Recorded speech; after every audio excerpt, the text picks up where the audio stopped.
held a damp mass of prickly fur between her thumb and forefinger, looking confused over what to do next. And Dugan was unsuccessfully wrestling with a weapon that resembled a hissing, gurgling clump of old computer parts. "Of course," said Sir Festus breezily, "it's only fair to warn you that I have little idea how these weapons work, or what they actually do." "You don't know what these weapons do?" said Albert. "Oh, I was hoping you'd help me figure that out." "Well, I do know about some of them." Sir Festus took the spiky gun from Joe. "This is one of the most impressive weapons in my arsenal, and a personal favorite. A long-range, triple accuracy, apology gun." "Doesn't sound so impressive," said Joe. "Are you off your head, girl? The apology gun is most impressive and quite ancient. This little lovely goes back to the legendary war between the Vondorians and Snoo-Snids, known to history as the Very Polite War." By now, Joe could tell when Sir Festus was about to launch into one of his long, confusing, tedious stories. His mustache perked up. He licked his lips and he wiggled his fingers with delight, beginning, "The Vondorians were renowned throughout the ancient world for their etiquette. Their civilization had a proper way to do everything, from opening a door to proposing marriage. Their entire lives were elaborate ceremonies in which you were required to recite a certain 1,000-line poem every time you bumped into someone in the street, or do a traditional dance every time you took off your hat. Every action of a Vondorian was ritualized and beautiful. But then the Vondorians came up against the Snoo-Snids. The Snoo-Snids were ruthlessly, dangerously polite. They were masters of the deadly thank you note, the murderous curtsy, the lethal tea party. It was rumored the Snoo-Snids had a special way of saying, "Excuse me," that could kill you instantly. Snoo-Snid assassins were so charming and courteous, their victims would literally die of tact. So, when the Snoo-Snids declared war on the Vondorians, because of a disagreement over the placement of a soup spoon at a diplomatic dinner, it was one of the strangest wars in history. Luckily, some artifacts of the war still survive, such as the apology gun. "I still don't understand what it does," said Joe. "There were many great battles in the Very Polite War," said Sir Festus, "but so many improper things happened during those battles that both sides were bound by etiquette to continually apologize for what they were doing. The apologies on each side grew more extravagant and effusive as each side tried to outdo the other, degenerating into chaotic mass apologies, an ugly free-for-all of manners. Imagine the horror. Thousands of soldiers charging towards each other, saying they were very sorry, and then running away. They could hear their opponents' apologies. The war was stalemated like this for years, until the Vondorians invented the apology gun. "Why?" said Joe. "Watch." Sir Festus pointed the gun at Colonel Korsakov. There was a pow, a puff of blue smoke, and a small tube of paper flew out and bounced off of Korsakov's chest. Colonel Korsakov picked up the tube, unscrolled it, and read aloud, "Sorry for the rudeness." "Oh, thank you, Sir Festus. Apology accepted." "You're welcome," said Sir Festus, bowing slightly. "See? Very civilized. And this baby can shoot up to 300 apologies per second. Pretty devastating stuff." "But what good did that do in the war?" said Albert. "Ah," said Sir Festus. "The apologies were extremely sarcastic." "A brilliant strategy," nodded Korsakov.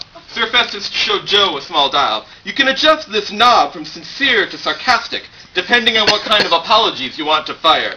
Because of the overwhelming number of apologies the Vondorians made, and the withering irony of each apology, the Vondorians swiftly crushed the Snoo-Snids and won the war." Joe said, "But what good will this be against the Schwenk?" "Against the Schwenk? None at all!" "What about these other weapons?" "Utterly useless." "Then why are we using them?" "Style, my girl. Style." So that's the, thank you. So I'll just read one more part. Thank you very much.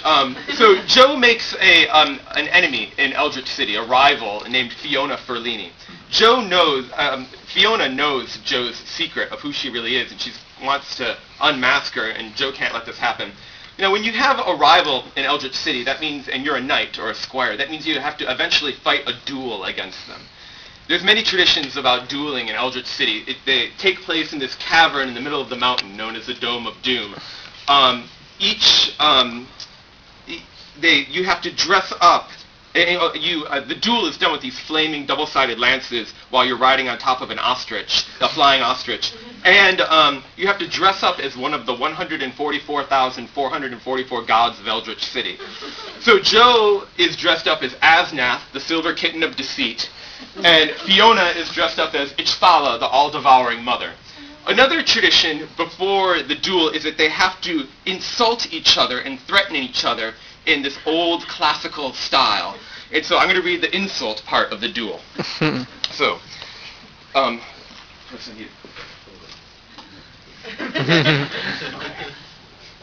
in a storm of glitter, confetti, and streamers, Jo rode her ostrich, Ethelred, into the Dome of Doom, Ian and Nora at her side. They walked out onto a little platform that poked out into the arena. Fiona was entering on a similar perch, far away on the other side. Jo glanced at the lake of black water far below. She looked up and swallowed. This was it. Fiona had already dismounted and started the threats. "Asnath, silver kitten of deceit!" she bellowed across the arena. "Gaze upon my dread mouth and know the terror of your doom. For I am Ichthala, the all-devouring mother, and tonight your deceits shall be overthrown. Your silver fur gnashed between my all-masticating jaws." The crowd exploded with boos. Jo gripped her lance tightly and shouted, "So, Ichthala, boasting in speech, yet paltry in deed, I am Asnath, silver kitten of deceit, and my meow is your death sentence. My purr, your despair. My litter box, your grave. Let fly your thrashing tongue, your gnawing teeth, your gulping throat. I choke your esophagus with the foodstuffs of destruction. I fill your greedy maw with the meal of dishonor. Devour it, Ichthala. Taste it well. Savor your doom, for that is all you shall ever devour again." The crowd went wild. The chant of "Asnath, Asnath" started up. Fiona sneered from within her Ichthala costume and yelled over the chanting, "Who can take seriously this idle braggadocio from a weakling both vile and pusillanimous? Do you not know, Asnath, that I, Ichthala, the all-devouring mother, shall gather unto myself 1,000 living scorpions and sew them into a pair of scorpion underwear? And do you not know I shall force you to wear this underwear?